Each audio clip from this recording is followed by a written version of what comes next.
Et l'homme, c'est le navire. De la même façon que le bon skipper à la barre, qui sait utiliser le vent contraire et qui sait même aller contre le vent sans changer le cap du navire, un homme intelligent peut profiter des coups du destin et avec chaque coup d'approcher de son but. Exemple, un homme a voulu devenir orateur, mais le destin lui a coupé sa langue. Il est devenu muet. Mais il ne s'est pas rendu. Il a appris à montrer des tablettes avec les phrases écrites en majuscules. Tantôt il rugissait, tantôt il gémissait là où il fallait. Du coup, grâce à ça, il a pu frapper les auditeurs encore plus fort qu'avec le langage ordinaire. Cette parabole, de nouveau, nous entrouvre l'univers tragico-optimiste du poète. La poésie assassinée, martyrisée, crucifiée, survit ses assassins.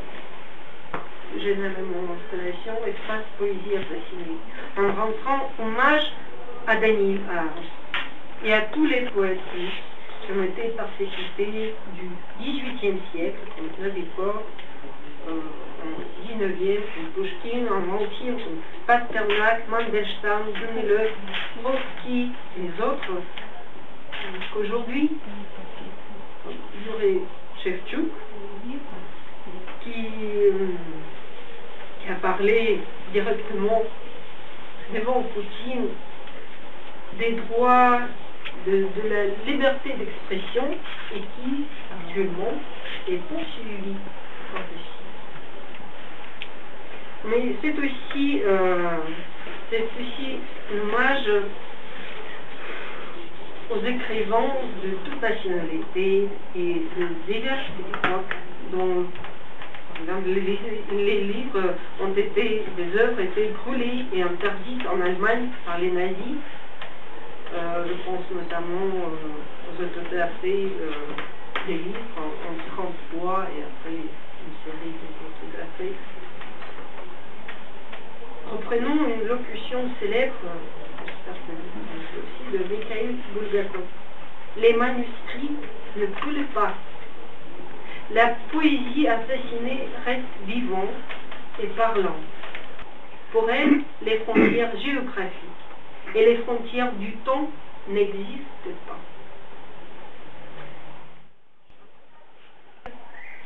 Il vole, les ballons s'envolent, ils brillent, les ballons s'envolent et les gens s'agitent. Les ballons s'envolent et les gens s'agitent. Les ballons s'envolent et les gens s'agitent des chapeaux. Non, les gens agitent des chapeaux. Les ballons s'envolent et les gens agitent des bateaux. Les ballons s'envolent et les gens agitent des brioches. Les ballons s'envolent et les gens agitent des chatons. Les ballons s'envolent et les gens agitent des chaises. Les ballons s'envolent et les gens agitent des lampes. Les ballons s'envolent et les gens restent figés. Les ballons s'envolent, ils brillent, et les gens brillent.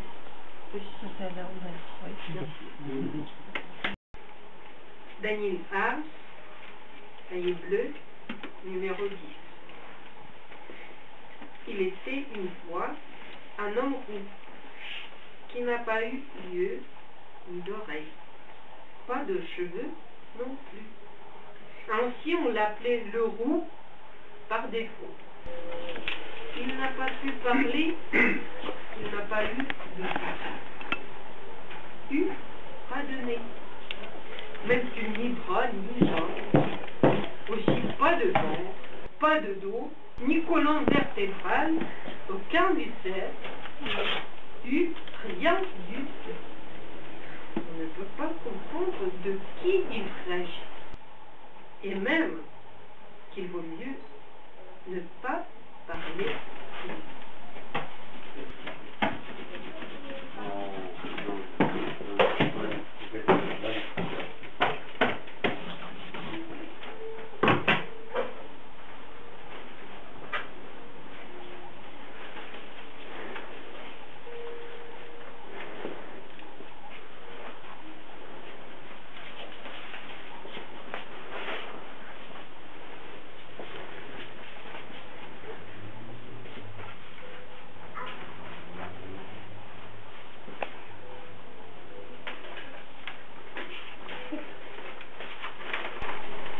Daniel Arms, cahier bleu, numéro 10. Il était une fois un homme roux qui n'a pas eu d'yeux ni d'oreilles, pas de cheveux non plus. Ainsi on l'appelait le roux par défaut. Daniel Arms, il n'a pas pu parler, il n'a pas eu de bouche. Il était une fois donné un homme roux, même si ni bras n'a pas eu d'yeux, aussi pas de ventre, pas de dos, ni colonne vertébrale, ainsi on l'appelait le roux par défaut. Rien du Daniel A n'a pas pu parler, n'a pas eu il s'agit. Et même il était donné un homme de ni bras ni qui n'a pas eu d'yeux, aussi pas de ventre, pas de dos, ni colonne vertébrale, aucun ainsi on l'appelait le roux, rien du tout. Il n'a pas pu parler de qui il n'a pas eu de bouche, et même qu'il ne va pas donner, même que ni bras ni jambes, aussi pas de ventre, pas de dos, ni colonne vertébrale, aucun viscère, rien du tout. On ne peut pas comprendre de qui il s'agit. Et même qu'il vaut mieux peut parler, ne pas parler de lui. On va essayer. C'est un peu encore corrigé. Donc ici, sur le visage, c'est pas encore assez foncé. Je peux retravailler.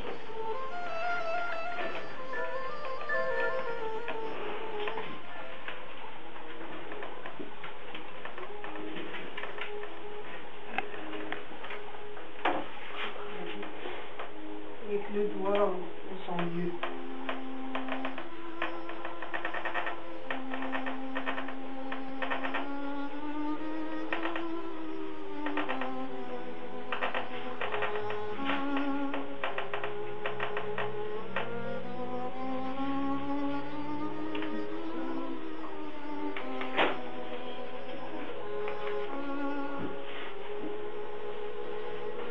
Déjà mieux. On regarde de l'autre côté.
L'image, en fait, ça c'est un homme roux. D'accord.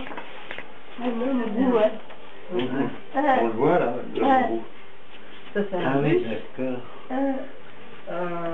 Il y a des pages où le français La et le page. russe On l'appelait roux par défaut. Et là, c'est de la traduction russe. On l'appelait le roux par défaut. Ah, Ah oui, je crois que je connais ce texte. Il me semble que je connais. Ouais. de cheveux. cheveux. Pas de cheveux, non. pas de cheveux, non. Non. C'est pas dans le sens du poème, parce que je fais... Et même il vaut mieux ne pas parler de On connaît bien la vie, apparemment. Il n'a pas pu parler parce qu'il n'a pas eu de bouche. Portrait. Le 37, c'est vraiment l'année de purge en Russie. Ah. Et il était assassiné Ah. par la police secrète et il meurt c'est pas une clinique, pas une clinique psychiatrique. Il est enfermé par la police secrète.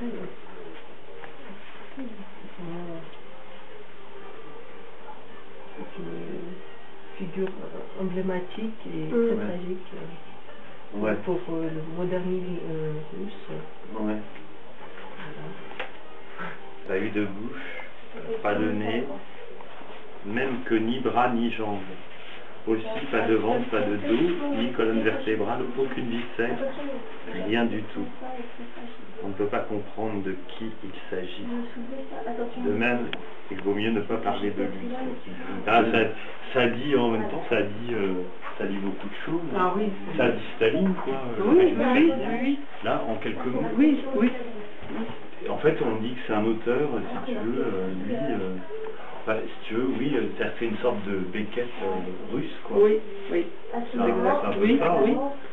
Enfin, moi, je trouve qu'il a une puissance au Et niveau, profondeur une profondeur énorme. énorme. Oui. Et en peu de choses. Oui, oui.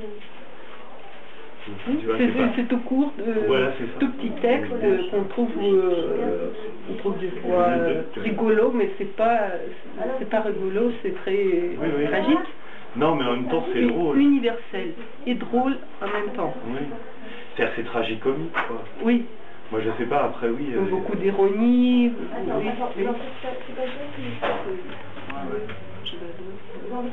Ah ouais, mais je te comprends. J'aime beaucoup aussi. Ouais. J'avais travaillé avec un copain, en fait, on était plusieurs et on était partis en résidence en soir. Et en fait, on avait 4. Oui, j'ai eu jour.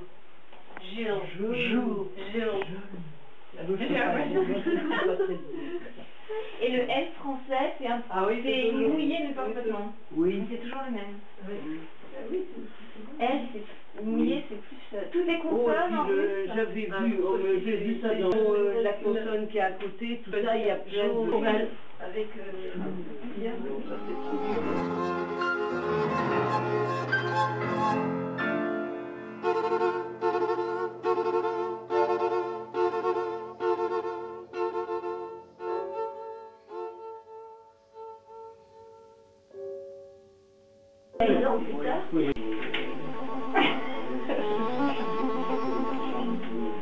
Là, la voix, il n'est pas très Il y a des petits signes mous. Je savais pas encore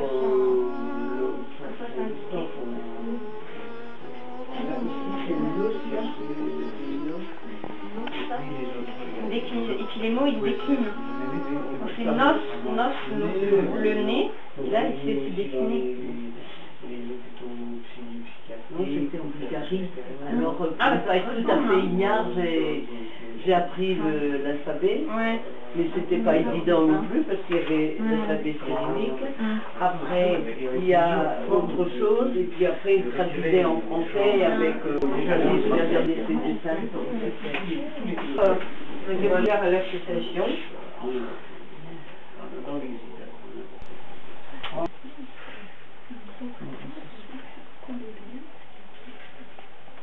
Alors celui-ci, par défaut, ah oui, là, on l'appelait roux par défaut, c'est ce qu'on a vu sur ta poésie.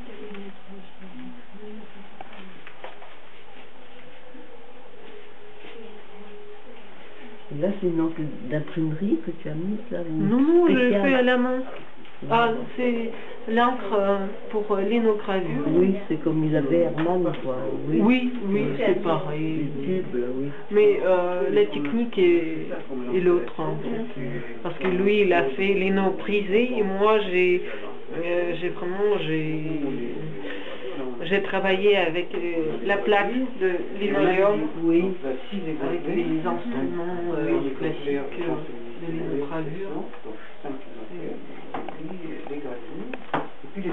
Alors tu avais mis du vernis dans les emplacements après, avant le tirage, ou bien tu avais Non, tout tiré en noir d'abord?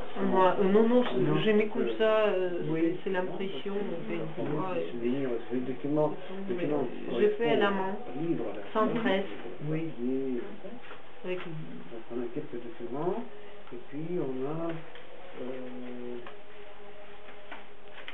quelques gravures. Sur un autre support. C'est un autre visuel. Joli celui-là. Oh, tous ils ont leur... Dans les cadres. C'est un profil que tu fais. Oui, il n'a pas eu de nez. C'est en russe. Il n'a pas eu de nez et pourtant on dirait qu'il est tout en nez. J'ai fait l'expo en Allemagne. Ça dépend comment on le voit. Oui, c'est mon expo en Allemagne. C'est un petit écran, là. Tu mets la clé de l'appareil photographique. C'est pareil, on voit le carré blanc, il n'y a pas de nez, mais on peut voir parce que le papier est presque transparent, on voit presque on est quelque chose, un visage. Ouais, c'est vrai, quand on le voit, ben on s'imagine, c'est nous qui mettons le nez, quoi, voilà. On va le restituer. Oh, c'est pas fait un travail super. Et demain soir, alors c'est à quelle heure que tu fais 18h30. Oui, je verrai un peu comment je me trouverai. Il n'y a pas trop de gens. S'il n'y a pas trop de monde, on va faire ici à l'atelier. Oui. C'est plus agréable le soir. Rien du tout. On semble vide. Oui, c'est le vide. Tout est vide à la fois. Parce que ça vient de tout. Oui. Ah.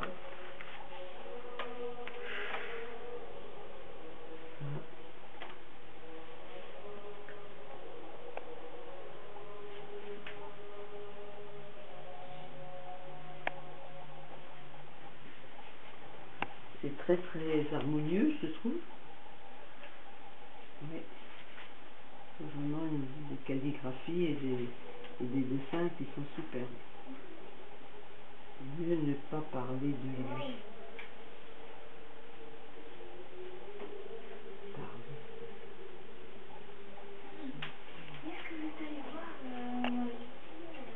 Ça c'est le S, ça. G. Говорить. Говорить.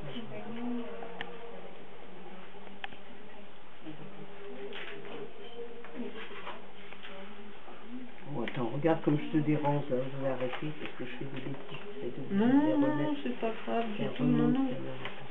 C'est pas grave. Comme ça. Après, il y a... Voilà. Oui, pour avoir le texte intégralité. Alors lui, il a écrit plusieurs cahiers comme ça, parce que là c'est le numéro 10, s'il y avait toute une série, non? C'est le texte qui figure sous le titre cahier bleu numéro 10.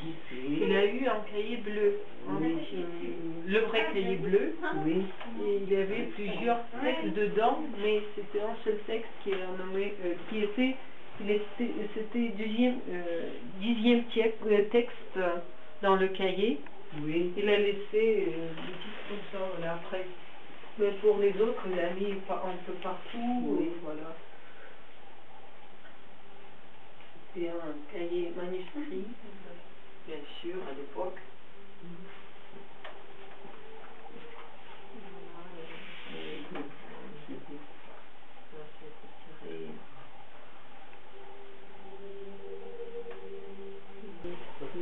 Moi j'attends celui que j'aime bien. D'accord.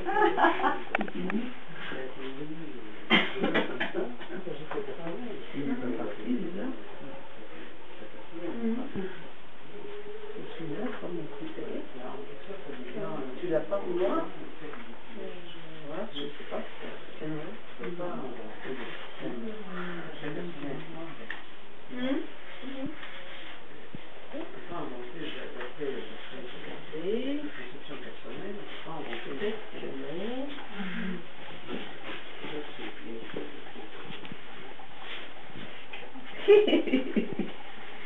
Que je peux faire encore un texte de Daniel House, micro-pièce de théâtre. Je lis en français. 4 illustrations qui montrent comment une idée nouvelle stupéfie l'homme qui n'est pas prêt pour elle. L'écrivain. Je suis un écrivain, le lecteur. Et pour moi, tu n'es qu'une M3.2.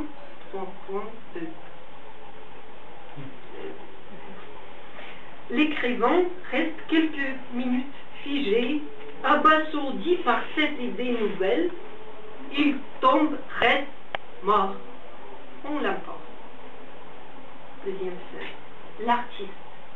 Je suis un artiste, l'ouvrier. Et pour moi, ce n'est qu'une...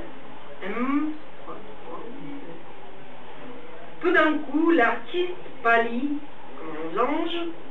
Il titube comme un roseau sur les marais. Subitement, il trépasse. On l'emporte. Troisième scène. Le compositeur.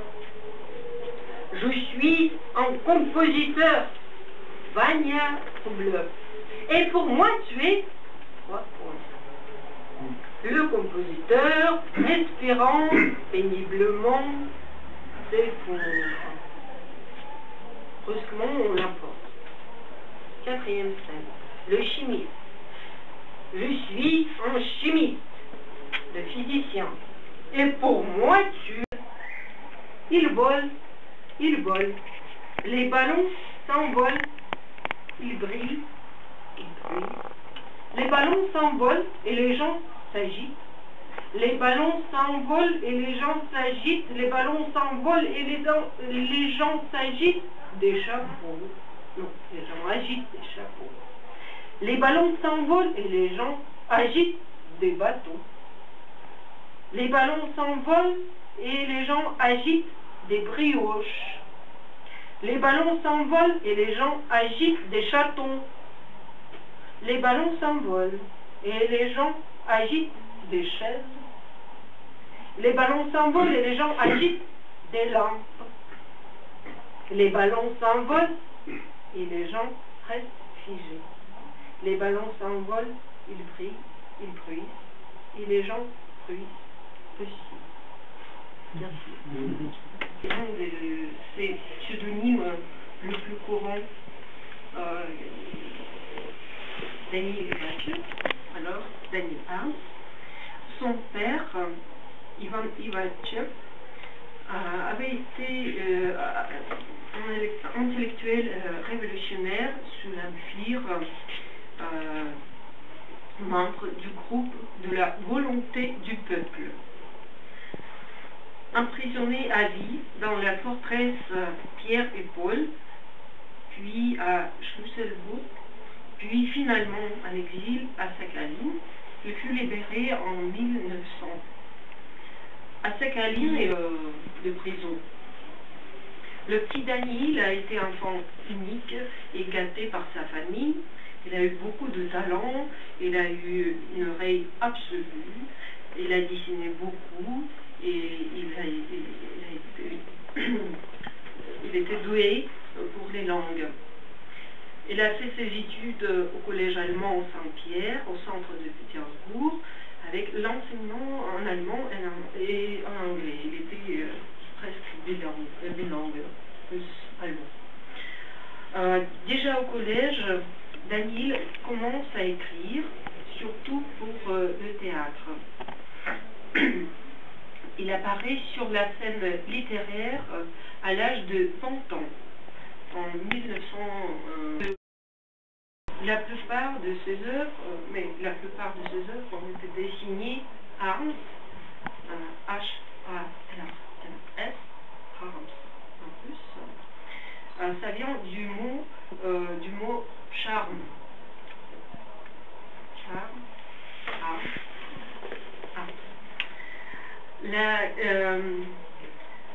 la création a été vitale pour lui. Ça a été son choix, sa vie. Il a connu la misère, la faim, mais il n'a jamais trahi sa création. Il s'inscrit au cours de la section cinématographique. En 1927, Harms crée un groupe littéraire et philosophique du modernisme russe qui s'est intitulé Ober-Ioun, abréviation de l'union de l'unique art réel. Il est arrêté par la GPU, police secrète, et condamné à quelques années d'exil. En juillet 1932, Harms sort de prison et part en exil à Kursk.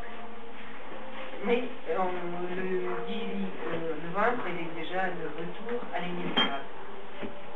En mars 1937, il publie une histoire pour enfants qui raconte qu'un homme sort un jour de chez lui et disparaît. En 1941, Harms a été arrêté quand il sortait de chez lui pour acheter des cigarettes. Longtemps, on n'a pas trafic. La notion de la faute est au cœur de l'expression politique de Harms. Et reprenons le texte de Harms, j'ai travaillé sur la représentation simultanée du textuel et du visuel. Les lettres forment l'image et coordonnent sa composition. Le livre, et l'articulation aussi, bien sûr, contient le texte russe et ma traduction, c'est en 10 langues. En revanche, cette œuvre montre l'universalité du langage plastique. C'est pourquoi les phrases françaises et les phrases s'unissent. Comme Harms dans sa poésie, moi dans mon travail plastique, je joue avec les lettres et les alphabets en utilisant parfois la même entité graphique pour la construction des mots de langue. Голубая тетрадь номер 10. Жил один рыжий человек, у которого не было глаз и ушей.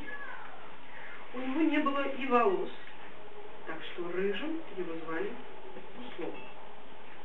Говорить он не мог, так как у него не было рта. Носа тоже у него не было. У него не было даже рук и ног. И живота у него не было, и спины у него не было, и хребта у него не было, и никаких внутренностей у него не было. Ничего не было. Так что непонятно, о ком идет речь. Уж лучше мы о нем не будем больше говорить. S'écroule lourdement, il a fait la lecture et avec la musique qui a un peu accompagné la lecture, et sa lecture était déjà très... la sonorité, la musicalité, c'est très important. Le rythme... Dans la phrase? Oui. Ah oui. Oui. Ah oui, d'accord. Oui, le rythme dans la phrase. Et la mathématique aussi, parce qu'il y a beaucoup de répétitions. C'est pour mathématicien, en fait. Il y a cette construction des phrases, des formules en mathématiques. La phrase musicale aussi. Voilà. Hein, avec les musique, portées, mathématiques. et puis Oui, l'écriture musicale. oui. Oui, c'est pour ça que tu parles de mathématiques. Oui, oui, d'accord. Et dans une Donc, lettre, j'ai trouvé alors. qu'il a écrit à son ami, je pourrais te dire quelque chose, mais je peux pas, et je vais t'écrire thème. Et après, il écrit, c'est une partition, en fait. C'est amusant, Ah oui. quelques lignes de la partition. Ah oui. C'est comme ça. Ah oui. Ces lettres sont très très inhabituelles. Ah oui. Tu en as vu? Enfin, je sais pas, non. Voilà, je dispose. Et c'est pas facile en fait à traduire, parce que comme j'ai dit, sa poésie, il y a beaucoup de mots qui sont construits à partir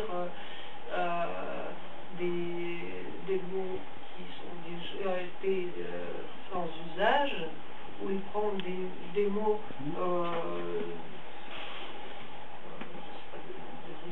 allemand et fait des néologismes où il prend quelque chose qui est le langage de la rue, il utilise pour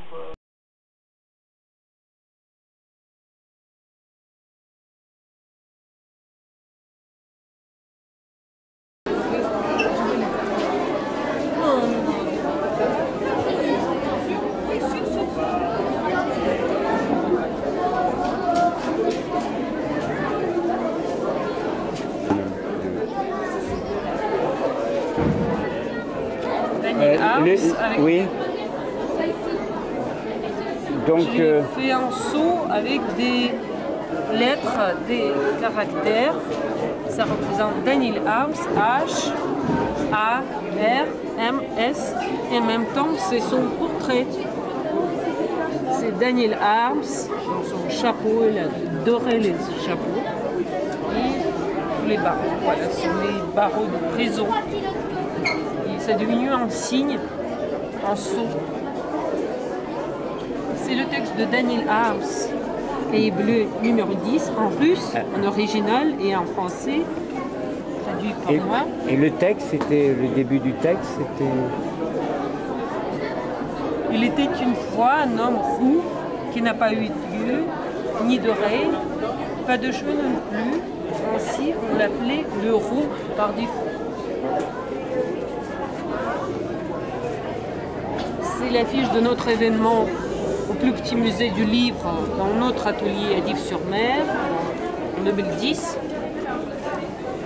qui s'appelait Poésie assassinée.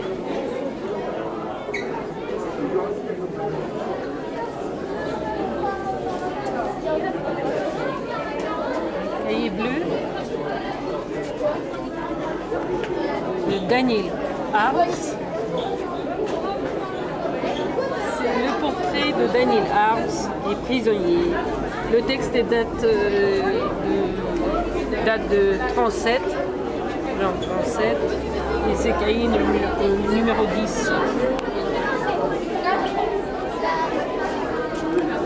Les images sont construites à partir des phrases de Arms, en russe, en français, mais après l'image devient bien sûr visuelle et c'est pas le but de déchiffrer les images, il faut les regarder, elles parlent elles-mêmes. Voilà, c'est ça, le roux.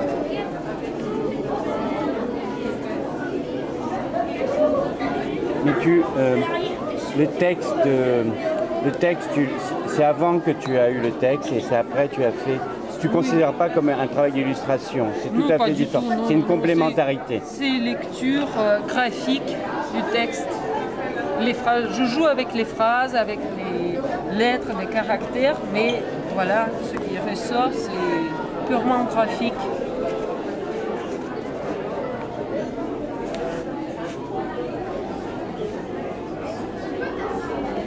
Quand tu dis que c'est en plusieurs langues, ça veut dire que c'est en anglais, russe? En russe et en français, je prends les phrases originales de Daniel Arms et je prends aussi ma traduction et je mélange des fois dans une seule image de langue. Mais tout ça, c'est pour faire une image qui est purement graphique. Des fois, c'est comme un miroir. On l'appelait le roux par défaut. Так что рыжим его звали условно. Ici, le texte est incorporé dans l'image.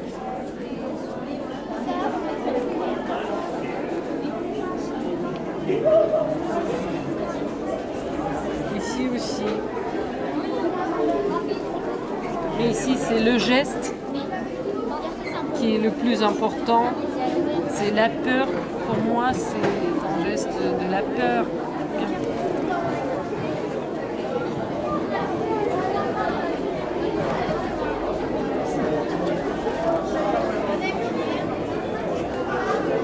Ici, j'utilise le fameux carré blanc parce que c'est l'époque. Malevich était un ami de Daniel Arps. Ils ont travaillé ensemble. C'est l'époque, voilà. Je voudrais montrer cette importance, les liens avec le temps de Daniel Arps, l'année 37. Et ce qui est important, le carré blanc qui est vide n'est pas vide. Il est rempli parce que c'est un livre et c'est le support, c'est papier Himalaya, c'est transparent et on voit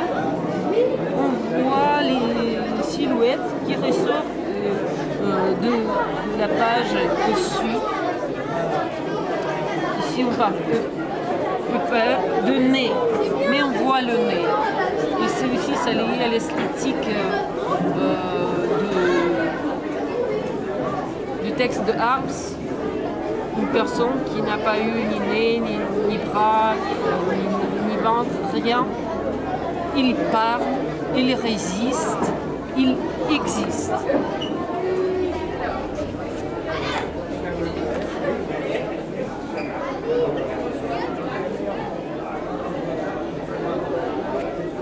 Voilà, c'est la ballon de la croix. Et mon installation que j'ai faite à l'atelier, c'était aussi en forme de la croix. Ah ouais. Crucifix, la souffrance, c'est au cœur de... Parce que ce projet, ça fait 1 an déjà. Oui.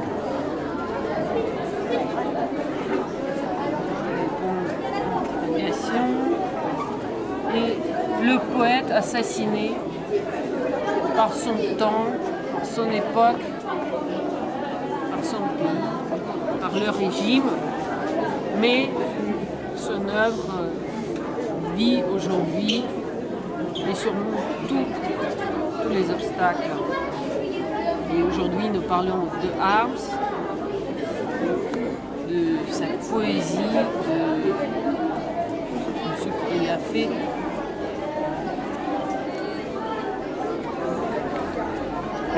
C'est une manière aussi de redonner vie. Il ne meurt pas, il n'a plus de bouche, mais il est toujours vivant. Donc oui. Il parle. Oui, il parle. Voilà. Merci. Tu sais, la partie que j'avais fait. L'amour se perpétue dans l'être à l'infini.